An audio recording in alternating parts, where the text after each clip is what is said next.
नमस्कार दोस्तों, आप सभी लोगों का अपने इस YouTube चैनल में स्वागत है। मैं रामानंद आप सभी लोगों का तहे दिल से स्वागत करता हूं। कल की क्लास में हम लोग एलसीएम और एचसीएफ को प्रैक्टिस सेट को किए थे और आज इस क्लास में हम लोग अनुपात और समानुपात रेशियो और प्रोपोर्शन करेंगे।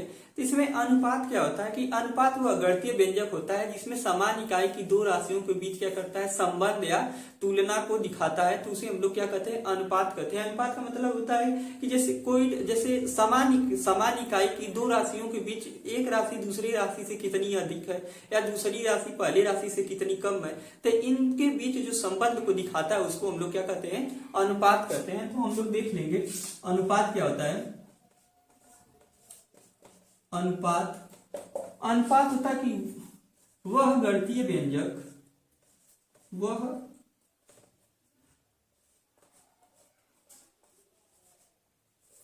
गणितीय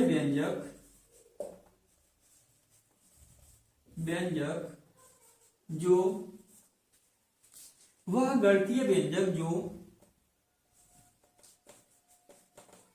समान इकाई की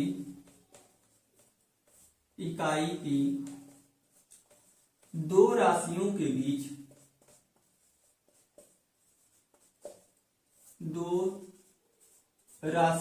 बीच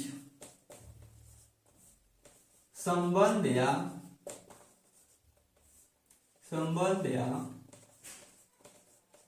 तुलना को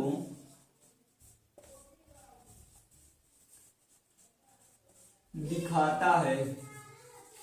इसमें क्या होता है कि जैसे अनुपात क्या होता है कि अनुपात वह गणितीय व्यंजक होता है जो समान इकाई की दो राशियों के बीच क्या करता है, संबंध या तुलना को दिखाता है। यानी जैसे समान इकाई की दो राशियां हैं और एक राशि दूसरी राशि से कितनी अधिक है या दूसरी राशि पहली राशि से कितनी कम है, इसे व्यक्त करने के लिए हम लोग क्या करते हैं, अनुपात का प्रयोग करते हैं। तो हम उसी को क्या करते हैं, अनुपात। आगे हम लोग देखेंगे इस दो राशियों के बीच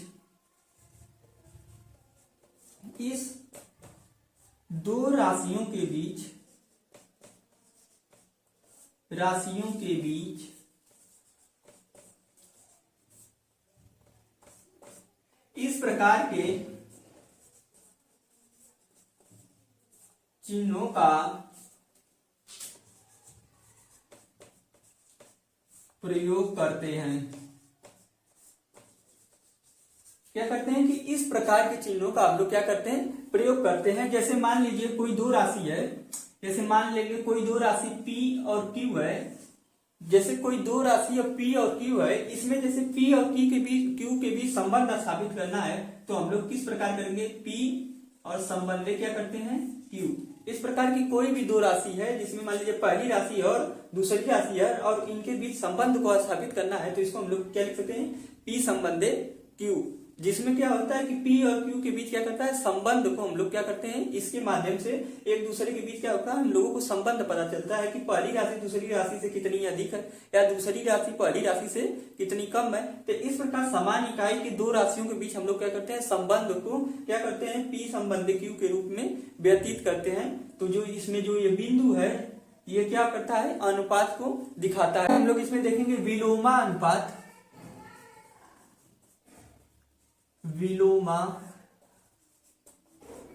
अनुपात या व्युत्क्रम अनुपात।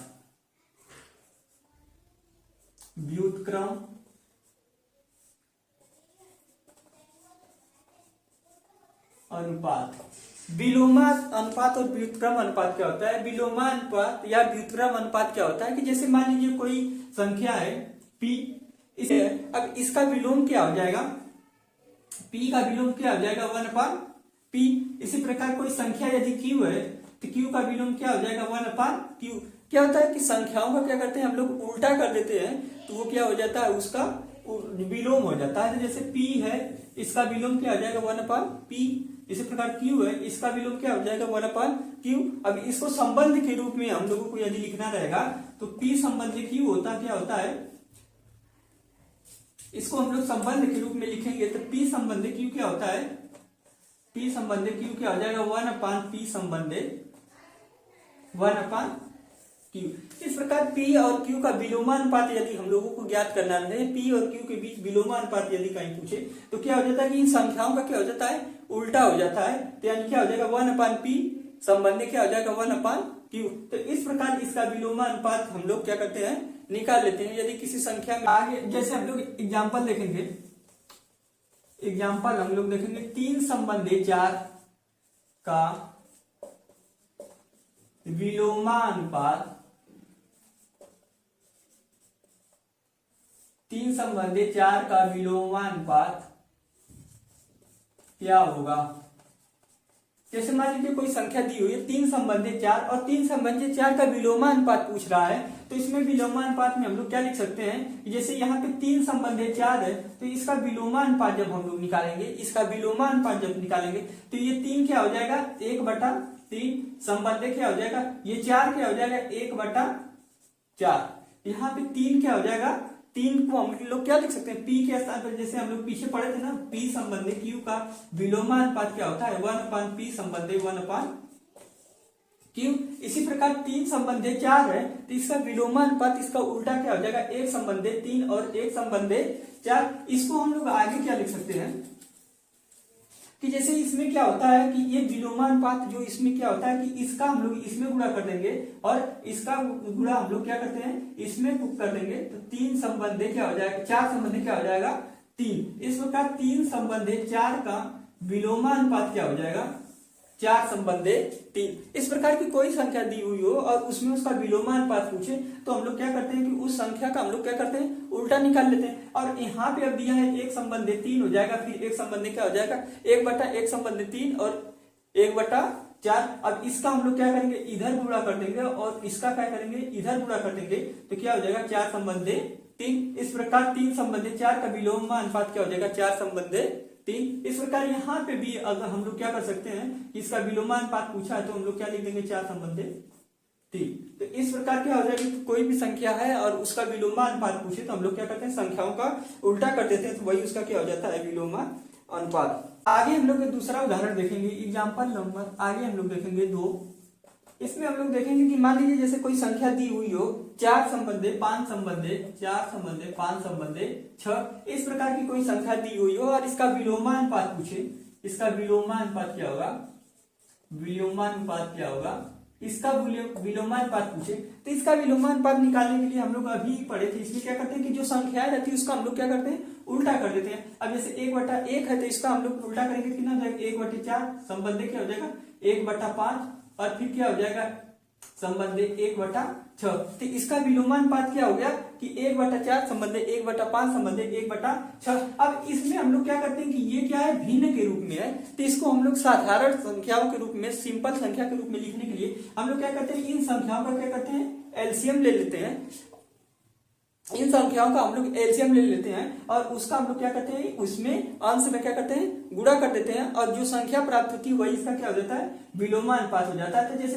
4, 5 और 6 का हम लोग इसका 4, 5 और 6 का हम लोग क्या करेंगे कि 4, 5, 6 का जब हम लोग एलसीएम लेंगे तो कितना हो जाएगा 4, 5 और 6, इसका हम लोग एलसीएम निकालेंगे तो हम लोग क्या करेंगे सबसे पहले छोटी संख्या 2 से डिवाइड करेंगे तो यहाँ कितना हो जाएगा 2, 5, यहाँ पे क्या हो जाएगा 3। अब इसमें कोई भी ऐसी संख्या नहीं है जो क्या करे कि दो संख्याएं आपस में एक दूसरे से कटे किसी भी संख्या से विभाजित करने पे, तो हम लोग क्या करेंगे इसको लिख लेंगे 2 × 2 × 5 × 3। अब इसका हम लोग क्या करेंगे 2 2 निकलेगा 4 और 4 बचे 20 और 20 कितना हो जाएगा 60। इस प्रकार इसका एलसीएम कितना आ गया, इसका एलसीएम कितना हो गया 60। अब हम लोग क्या करेंगे 60 से ऊपर क्या करेंगे गुणा कर देंगे,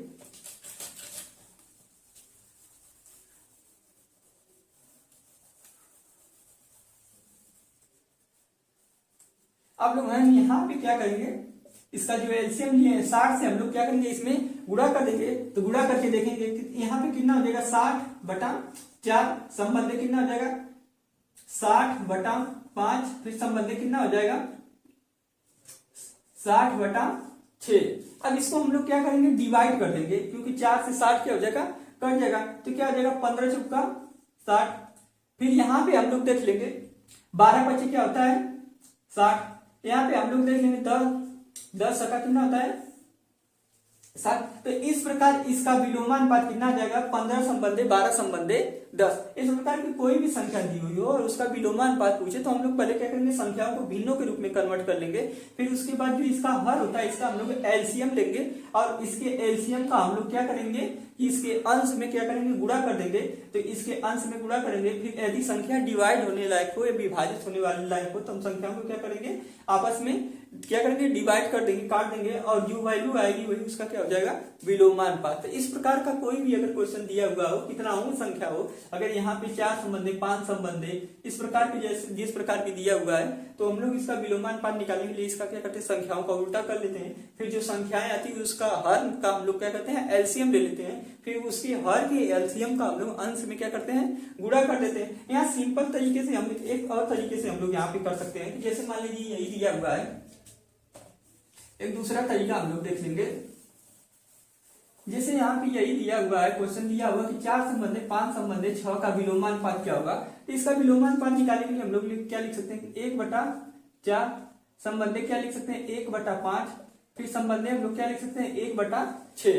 अब यहाँ पे इसका विलोमानुपात जब हम इन संख्याओं का हम लोग क्या करते हैं, एलसीएम निकालते हैं तो इन चारों संख्याओं का हम लोग क्या करते हैं कि जो इनमें संख्याएं कॉमन रहती है उसका और जो संख्याएं नहीं कॉमन रहती है उसका हम लोग क्या करते हैं, गुणनफल निकाल लेते हैं। जो वैल्यू आती है वही उसका क्या हो जाता है, एलसीएम हो जाता है। अब यहाँ पे इसका एलसीएम हम लोग निकालेंगे तो ये भी यूज होगा, ये संख्या भी यूज होगी और ये संख्या भी होगी। फिर उसके बाद जब इसके एलसीएम का इसमें हम लोग गुणा करेंगे तो ये इसका कम से कम एलसीएम क्या हो जाएगा, इसका एलसीएम हम लोगों को क्या हो जाएगा कि इससे डिवाइड हो जाएगा, भाज्य हो जाएगा। तो हम लोग इसमें क्या करेंगे कि इसको हम लिख सकते हैं 5 × 6 × 4 बटा क्या हो जाएगा, क्या एलसीएम। इसी प्रकार हम लोग निकालते हैं ना कि संख्याओं का हम लोग क्या करते हैं कि गुणनफल निकालते हैं। इसी प्रकार इसको हम लिख सकते हैं 4 × 5 × 6 बटे कितना हो जाएगा, 5। इसी प्रकार हम लोग लिख सकते हैं 4 × 5 × 6 बटे कितना हो जाएगा, 6।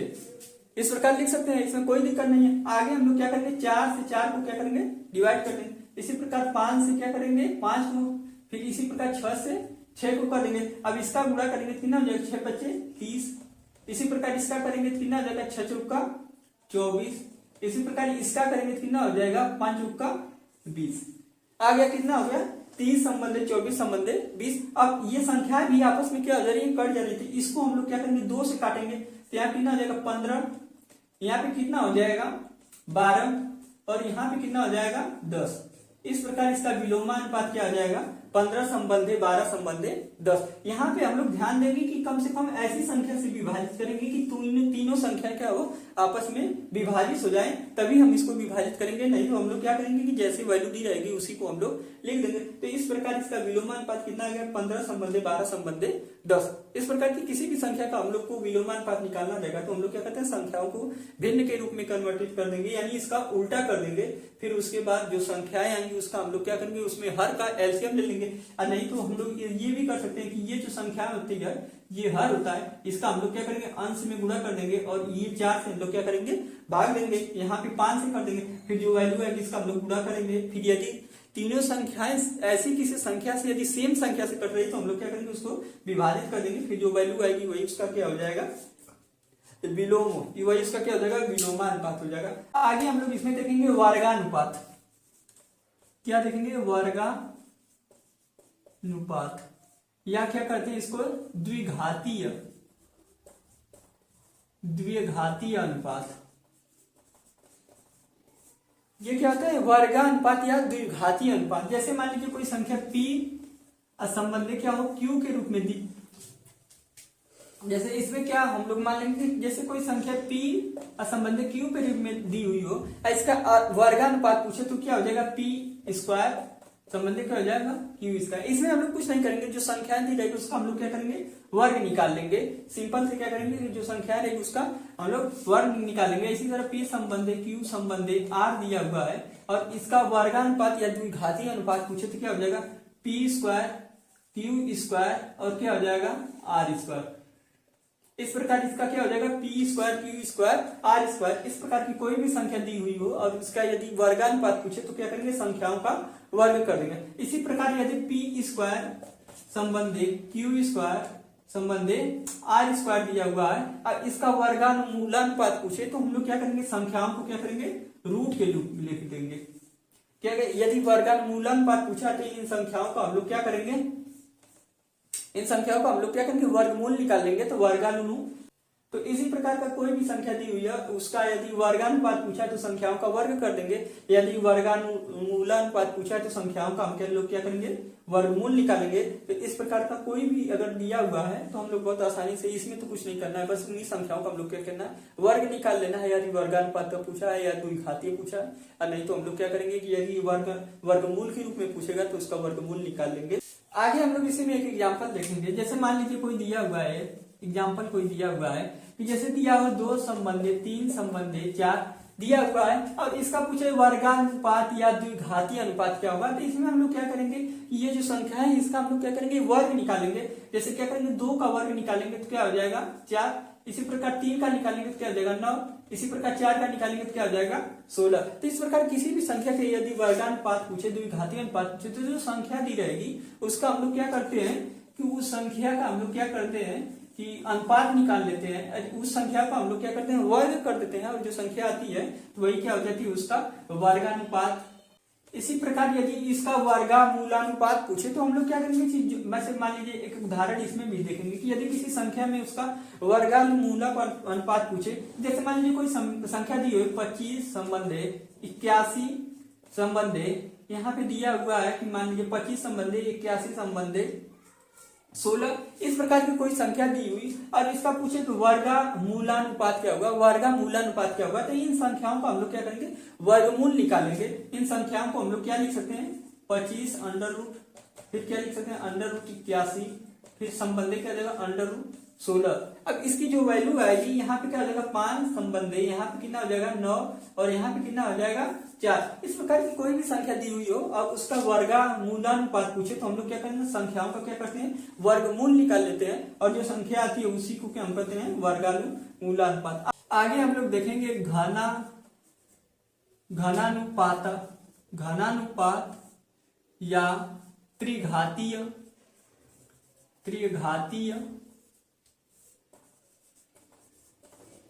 अनुपात।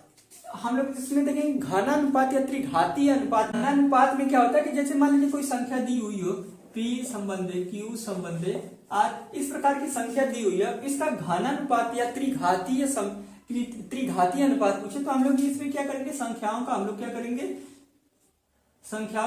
करेंगे Q निकालेंगे, P संबंधे Q संबंधे R। तो यही इसका क्या हो जाएगा, घनानुपात। ये क्या हो जाएगा, त्रिघातीय अनुपात या घनानुपात। तो कोई भी संख्या, जैसे मान लीजिए कोई संख्या दी हुई हो 2 संबंधे 3 संबंधे 4, इस प्रकार की कोई संख्या दी हुई हो, इसका पूछे घनानुपात या त्रिघातीय अनुपात क्या होगा, इसका पूछे त्रिघातीय अनुपात क्या होगा,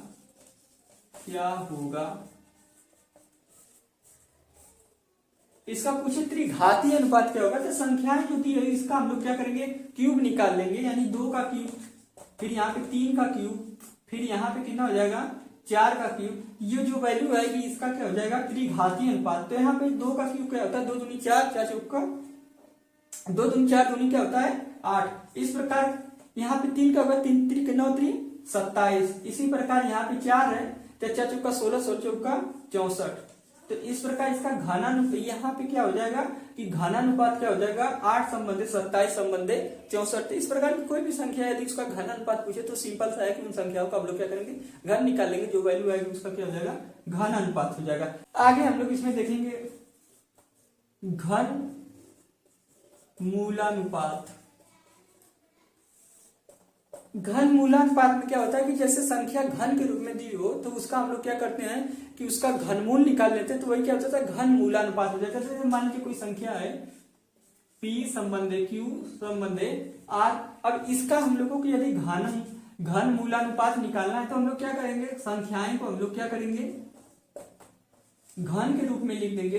तो जो वैल्यू आएगी वही क्या हो जाती है, उसका घन मूलानुपात हो जाता है। तो किसी भी संख्या की यदि घन मूलानुपात पूछे तो जो संख्या दी रहेगी, जैसे p संबंधी q संबंधी r के रूप में संख्या दी हुई है, इसका घन मूलानुपात पूछता है तो हम लोग क्या करते हैं, संख्याओं का क्या करते हैं, घन यानी क्यूब घन निकाल लेते हैं। तो जो वैल्यू आती है इसका क्या हो जाता है, घन मूलानुपात हो जाता है। जैसे मान लीजिए कोई संख्या दी हुई है, जैसे मान लीजिए कोई संख्या दी हुई है 27, इसी प्रकार देख लेंगे कि 64, इसी प्रकार देख लेंगे 125, इस प्रकार की कोई संख्या दी हुई है और इसका पूछे घन मूलानुपात क्या होगा, इन संख्याओं का क्या हो जाएगा, घन मूलानुपात पूछे,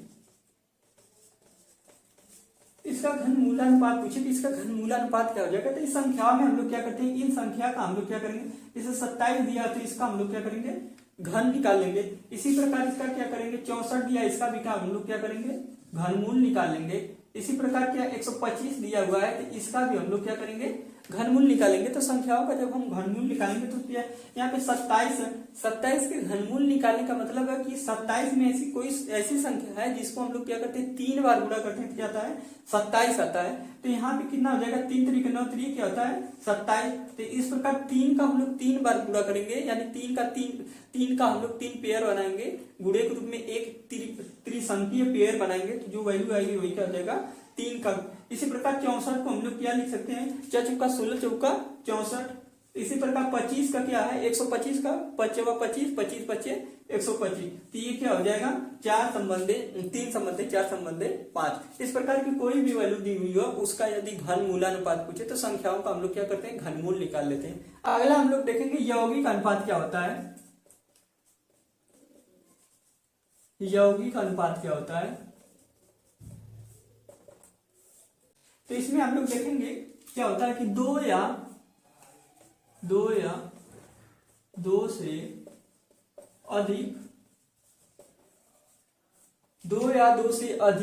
अनुपात,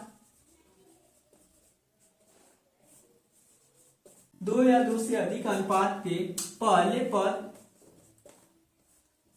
पद तथा अंतिम पद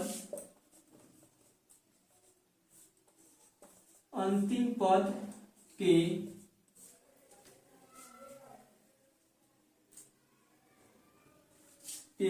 गुणनफलों के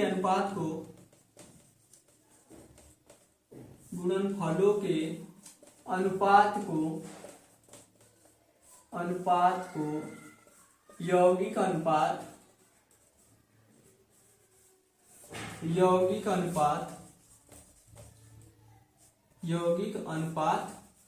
कहते हैं। यौगिक अनुपात क्या होता है कि 2 या 2 से अधिक संख्याओं के अनुपात के पहले पदों तथा अंतिम पदों की गुणनफल को हम लोग क्या कहते हैं कि यौगिक अनुपात कहते हैं। पहले पद और अंतिम पद का मतलब, जैसे मान लीजिए कोई संख्या p संबंधी q के रूप में दी हुई हो, जैसे कोई संख्या p संबंधी q के रूप में दी हो, तो इसमें जो इसका पहला पद होता है, जो पहले जो क्या होता है, जो आगे होता है उसका क्या होता है, पहला पद होता है। और जो यहाँ पे q है ये क्या होता है, अंतिम पद होता है। ये क्या होता है, अंतिम पद होता है। ये क्या होता है, पहला पद होता है। तो जैसे 2 या 2 से अधिक संख्याएं दी हुई हो और इसके पहले पदों का गुणनफल और अंतिम पदों के गुणनफल के अनुपात को हम लोग क्या कहते हैं, यौगिक अनुपात कहते हैं। इसको हम लोग एक उदाहरण के माध्यम से देखेंगे। जैसे मान लीजिए कोई संख्या दी हुई हो, यहाँ पे हम लोग देखेंगे जैसे दिया हुआ हो कि p संबंधे q, फिर दिया हुआ r संबंधे s तथा t संबंधे, मान लीजिए p संबंधी क्या दिया हुआ u। इस प्रकार की कोई संख्या दी हो, p संबंधी q, r संबंधी s और t संबंधी u। ऐसा किसा इसमें अभी यदि पूछे इसका यौगिक अनुपात क्या होगा, तो इसका यौगिक अनुपात निकालने क्या करते हैं, पहले पदों का क्या करते हैं, पहले पदों के अनुपात का गुणनफल और दूसरे पदों के अनुपात के गुणनफल को हमको लोग क्या कहते हैं कि यौगिक अनुपात कहते हैं। तो पहली संख्या जैसे है कि यहाँ पे क्या हो जाएगा, p गुणे r गुणे t, p गुणे r गुणे क्या हो जाएगा t, पहला पद दूसरा पद और यहाँ पे तीसरा। यहाँ पे क्या हो जाएगा, इसका पहला पद, इसका पहला पद और इसका पहला पद। तो क्या हो जाएगा, p संबंधे r संबंधे t, फिर यहाँ पे क्या करेंगे, संबंध का निशान लगाएंगे। यहाँ पे q संबंधे, फिर क्या हो जाएगा, q संबंधे या संबंधे u दिया हुआ है। तो यहाँ क्या लिख सकते हैं, p गुणे s गुणे क्या हो जाएगा v। यही इसका क्या हो जाएगा, यौगिक अनुपात हो जाएगा। तो इस प्रकार की यदि कोई संख्या दी हो, p संबंधे q, आर संबंध यस और टी संबंध यू के रूप में दी हो और इसका यौगिक अनुपात पूछे तो हम लोग क्या करेंगे कि इसका जो पहला पद है सभी संख्याओं का पहला पद, सभी संख्याओं के पहले पदों का गुणनफल और दूसरे पदों और अंतिम पदों के गुणनफल के बीच जो संबंध होता है वही इसका क्या होता है, यौगिक अनुपात होता है। आगे हम लोग इसमें एग्जाम्पल देखेंगे कि 3 संबंधी 4 और दिया हुआ है 5 संबंधी 6 और दिया हुआ है 2 संबंधी यहाँ पे मान लीजिए 2 संबंधी 5। इस प्रकार का कोई संख्या दिया हुआ है कि 3 संबंधी 4, 5 संबंधी 6 और 2 संबंधी 5, 2 संबंधी 5 इस प्रकार की संख्या दी हुई हो, इसमें यौगिक अनुपात पूछे, यौगिक इसका यौगिक अनुपात पूछे तो इन संख्याओं के यौगिक अनुपात को निकालने के लिए हम लोग क्या करते हैं कि जो इसका क्या करते हैं पहले पदों का गुणनफल और अंतिम पदों के गुणनफल के अनुपात को हम लोग क्या करते हैं, यौगिक अनुपात। तो यहाँ पे क्या हो जाएगा 3 गुणे क्या हो जाएगा 5, क्या हो जाएगा 3 गुणे 5 गुणे क्या हो जाएगा 2 और यहाँ पे फिर अनुपात के रूप में क्या हो जाएगा कि 4 गुणे क्या हो जाएगा 6 गुणे क्या हो जाएगा 5। इस प्रकार को हम लोग क्या लिख सकते हैं कि 3 इसका पहला पद, इसका पहला पद और इसके पहले पद, यानी इनके पहले पद इसके पहले पद का गुणनफल, इसका पहला पद और इसका पहला पद और इसके अंतिम पद, इसके अंतिम पद और इसके अंतिम पद के गुणनफल के अनुपात को हम लोग क्या कहते हैं, यौगिक अनुपात कहते हैं। अब यहाँ पे हम लोग देख लेंगे कि यदि कोई संख्या आपस में डिवाइड हो रही है तो इसको हम लोग क्या करते हैं कि डिवाइड करके छोटा भी कर सकते हैं। जैसे यहाँ पे दिया हुआ है कि यहाँ पे देखिए 5 से क्या हो जाएगा कट जाएगा, यहाँ पे क्या हुआ है 3 और 2 मिलके क्या करेंगे 6 कट जाएगा। तो इसको हम लोग लिख सकते हैं 1 संबंधी 4, यह क्या हो जाएगा इसका यौगिक अनुपात हो जाएगा। तो किसी भी संख्या के यदि यौगिक अनुपात पूछे तो हम लोग क्या कहते हैं संख्याओं के पहले पदों का अनुपात और पहले पदों का गुणनफल और दूसरे पदों का गुणनफल का अनुपात क्या हो जाता है, यौगिक अनुपात हो जाता है। आगे हम लोग देखेंगे समानुपात क्या होता है।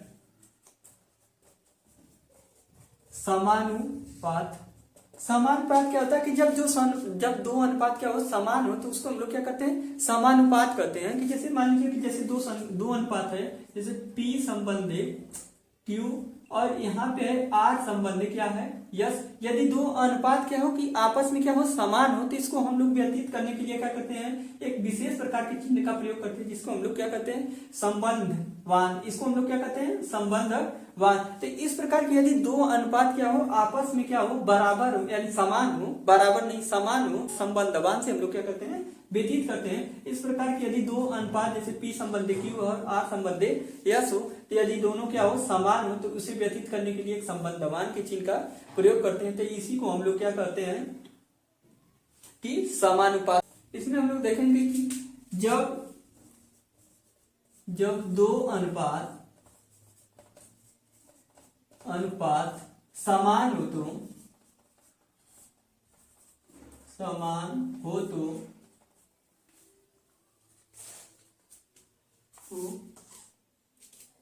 तो इसे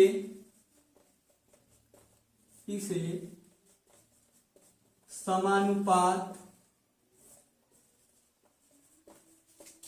कहते हैं तथा इसे संबंधवान चिन्ह से व्यक्त करते हैं।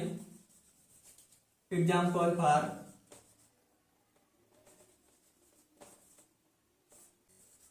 यदि दो अनुपात P संबंधी Q तथा R संबंधी S समान हो तो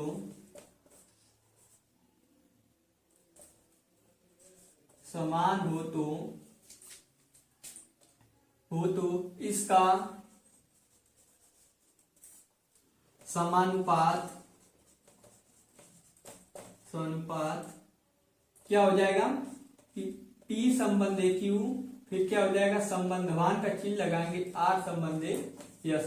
इस प्रकार क्या हो जाएगा, P संबंधी Q क्या हो जाएगा, संबंधवान R संबंधी यस। तो इस प्रकार की कोई भी संख्या दी हुई हो, यदि उसमें दो अनुपात क्या हो, आपस में बराबर हो या समान हो, तो क्या हो जाएगा, उसको हम लोग व्यतीत करने के लिए क्या करते हैं, एक विशेष प्रकार के चिन्ह का प्रयोग करते हैं। तो क्या हो जाता है, P संबंधी Q क्या हो जाता है, R संबंधी यस।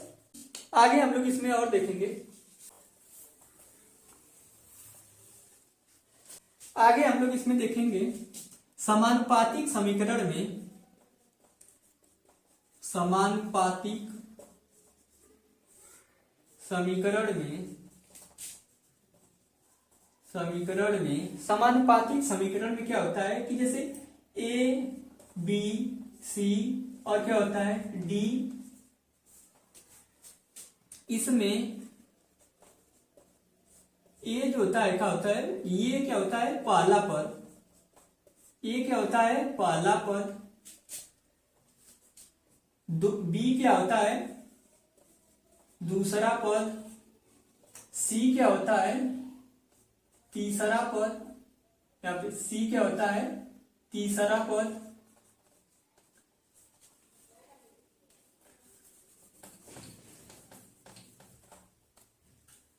सी जो होता है तीसरा पद होता है, तीसरा पद, और डी क्या होता है चतुर्थ पद,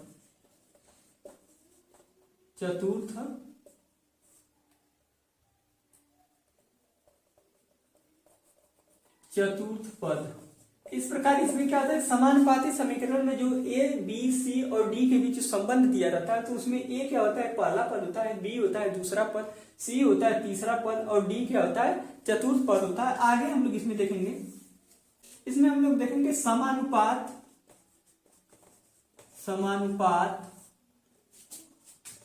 ए बी सी और डी में डी चतुर्थ अनुपात। इसमें आगे हम लोग देखेंगे समानुपात ए बी सी और डी में क्या होता है, समानुपात ए बी सी और चतुर्थ अनुपाती होता है, डी क्या होता है चतुर्थ अनुपाती होता है। इसमें क्या होता है कि जैसे मान लीजिए कि यहाँ पे ए बी सी और डी है, तो इसमें डी क्या होता है चतुर्थ अनुपाती होता है। आगे हम लोग इसमें देखेंगे समानुपाती समीकरण में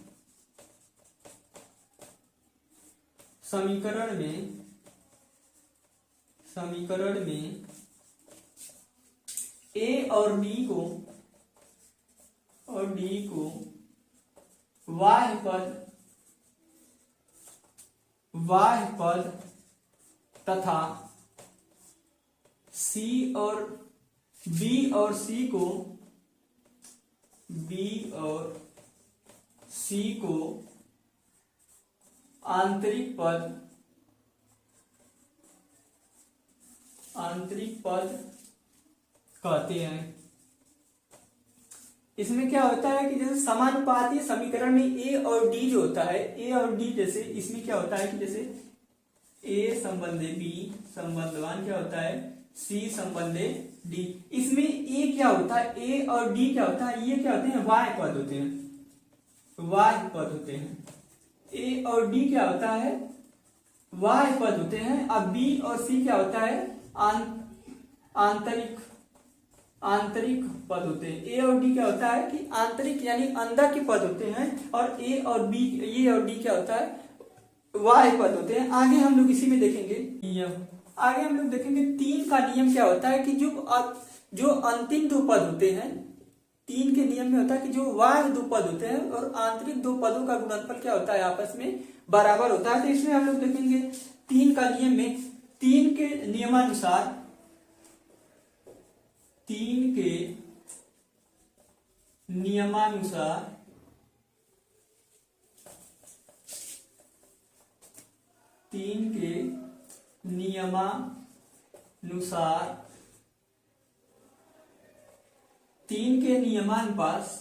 समानुपातिक समीकरण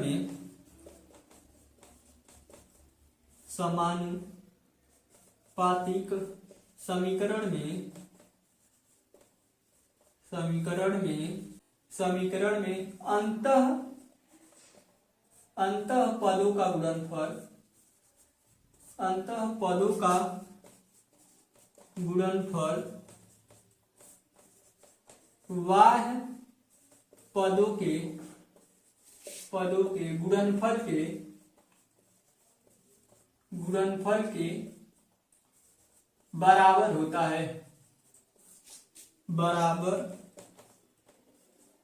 होता है, इसमें क्या होता है कि जैसे इसमें होता है कि 3 का नियम है कि जैसे इसमें जो समानुपातिक समीकरण रहता है तो इसमें जो बाह्य पद होते हैं और जो आंतरिक पद होते हैं इनका गुणनफल क्या होता है कि आपस में बराबर होता है। जैसे मान लीजिए जैसे ए संबंधे बी संबंधवान, बी क्या होता है सी संबंधे डी, इस प्रकार से दिया हुआ है। तो इसका क्या होता है कि आंतरिक पदों का गुणनफल क्या होता है, बाह्य पदों के गुणनफल के क्या होता है, बराबर होता है। यानी बी गुणे सी बराबर क्या होता है, ए गुणे डी। इसके कहने का मतलब है कि बीसी का गुणनफल क्या होता है, एडी के बराबर होता है। यानी इसको हम लोग क्या लिख सकते हैं कि जैसे यहाँ पे दिया है ए संबंधे बी, फिर यहाँ पे संबंधवान का चिन्ह दिया सी संबंधे डी, इसमें क्या हो जाएगा कि बी, तो इसके बाह्य पदों का गुणनफल क्या हो जाएगा, इसके आंतरिक पदों के गुणनफल की क्या हो जाएगा, बराबर हो जाएगा। यानी क्या होता है कि बी संबंधे क्या होता है, ए डी। आगे हम लोग इसमें यहां से भी देख सकते हैं, जैसे ए संबंधे यहाँ पे बी दिया हुआ, संबंधवान दिया हुआ है, सी संबंधे डी, इसको हम लोग लिख सकते हैं ए बटे बी, असंबंधवान क्या होता है सी अपान डी। अब इसका हम लोग यदि इसमें गुणा कर दें, इसका इसमें गुणा कर दें, तो यहाँ पे भी क्या हो जाएगा, एडी बराबर क्या हो जाएगा, बीसी, एडी बराबर क्या हो जाएगा, बीसी। तो इस प्रकार का कोई भी समीकरण हो उसमें क्या करते हैं कि बाह्य पदों का गुणनफल क्या होता है कि आंतरिक पदों के गुणनफल की क्या होता है, बराबर होता है। आगे हम लोग इसमें देखेंगे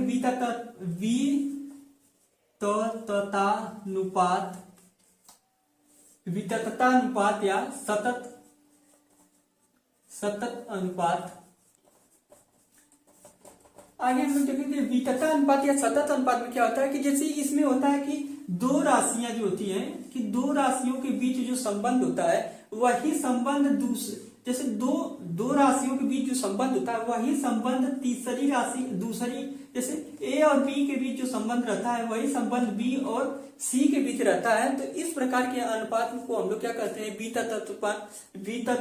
विततानुपात या ऐसे अनुपात को हम लोग क्या कहते हैं, विततता अनुपात या सतत अनुपात कहते हैं। कि यानी जैसे मान लीजिए कि 3 संख्याएं दी हुई हो और पहली 2 संख्याओं का जो अनुपात होता है वही यदि दूसरी 2 संख्याओं का अनुपात हो तो उसी को हम लोग क्या कहते हैं कि सतत अनुपात या विततता अनुपात। क्या होता है कि जैसे मान लीजिए कि कोई संख्या है कि ए बी सी, इस प्रकार की कोई 3 संख्या दी हुई हो तो ए बी का जो संबंध है वो और बी और सी का संबंध क्या हो कि जो ए बी में संबंध है वही संबंध बी और सी में हो, तो ऐसे अनुपात को हम लोग क्या कहते हैं, सतत अनुपात या विततता अनुपात कहते हैं। तो इसको हम लोग आगे देखेंगे।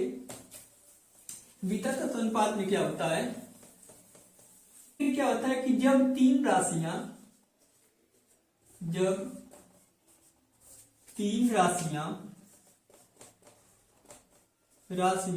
इस प्रकार से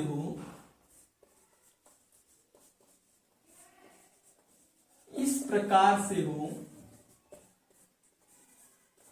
जब 3 राशियां इस प्रकार से हो कि पहली और दूसरी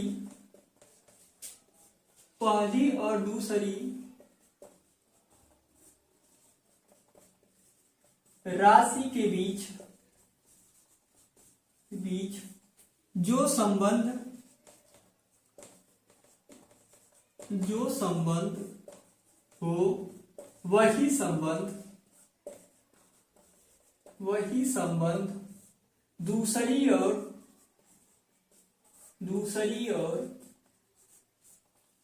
तीसरी राशि के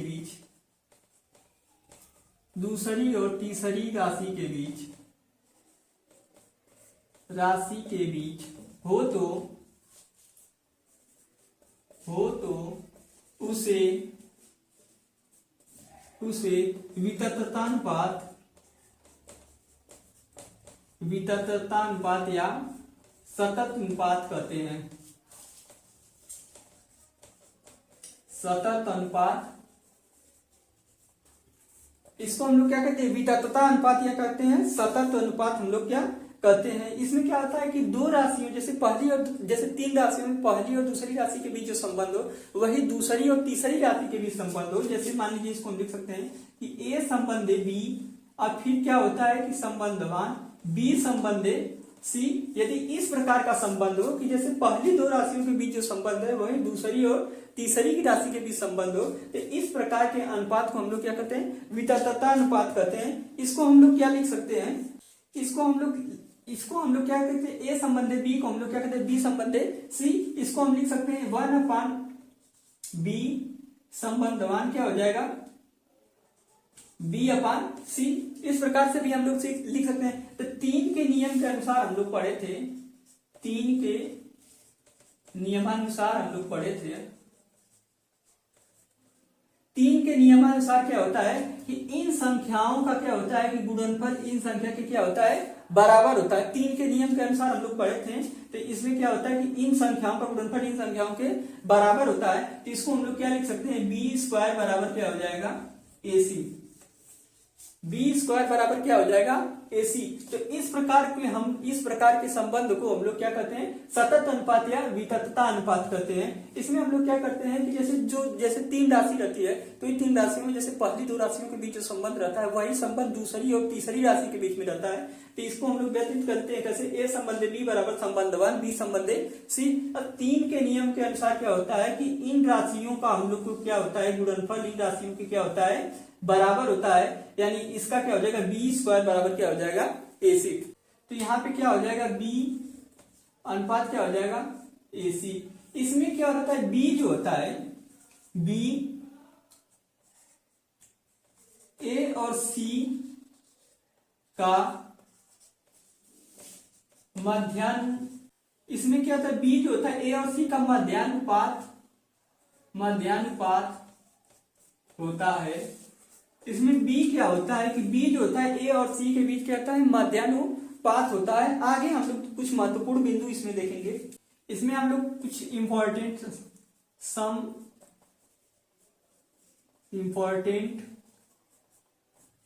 पॉइंट, इसमें हम कुछ मुख्य नियम को देखेंगे, सम इंपॉर्टेंट पॉइंट, कुछ महत्वपूर्ण बिंदु को देखेंगे। तो इसमें हम लोग देखेंगे कि इसमें क्या होता है कि अनुपात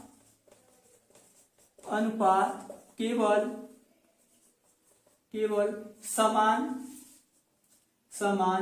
इकाई वाली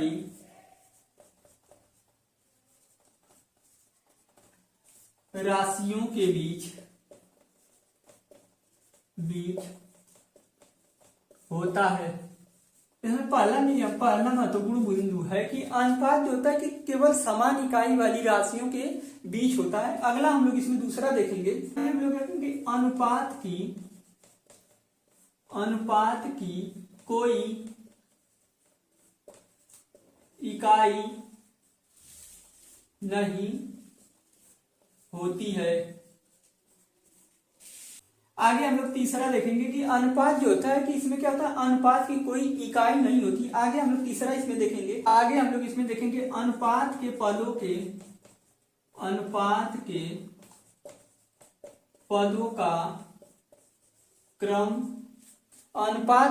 का क्रम बहुत क्या होता है कि बहुत महत्वपूर्ण होता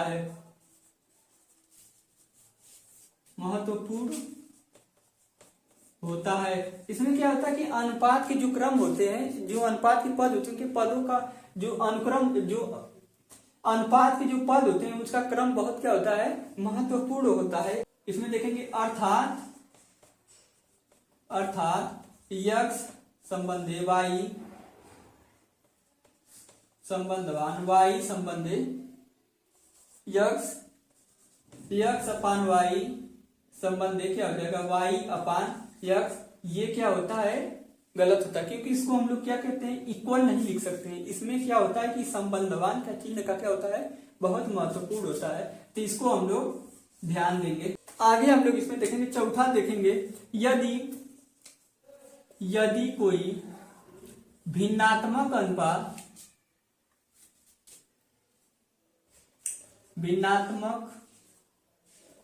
अनुपात अनुपात दिया हुआ हो तो दिया हुआ हो तो यदि कोई भिन्नात्मक अनुपात दिया हुआ हो तो उसे साधारण अनुपात में व्यक्त करने के लिए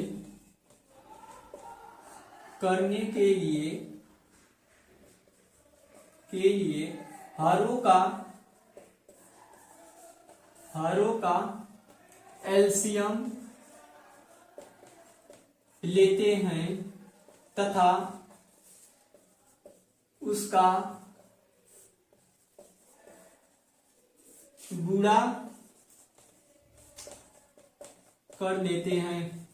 इसमें क्या होता है कि यदि कोई भिन्नों के रूप में दिया हुआ है, कोई भी अनुपात यदि भिन्न के रूप में दिया हुआ, उसे साधारण भिन्न में व्यतीत करने के लिए हम लोग क्या करते हैं कि जिसका हर रहता है उसका हम लोग क्या करते हैं कि एलसीएम ले लेते हैं और उसका का हम लोग क्या करते हैं सभी संख्याओं में गुणा कर देते हैं, जितनी भिन्न रहती है सभी में गुणा कर देते हैं। तो क्या होता है साधारण भिन्न के या साधारण अनुपात के रूप में व्यतीत हो जाता है। आगे हम लोग इसमें देखेंगे पांचवा, यदि अनुपात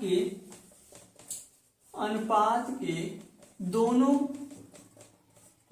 पदों में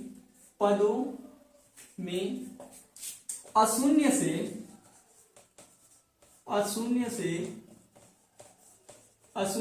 गुणा कर देने पे अशून्य से गुणा कर देने पर उसके मान में कोई परिवर्तन नहीं होता है,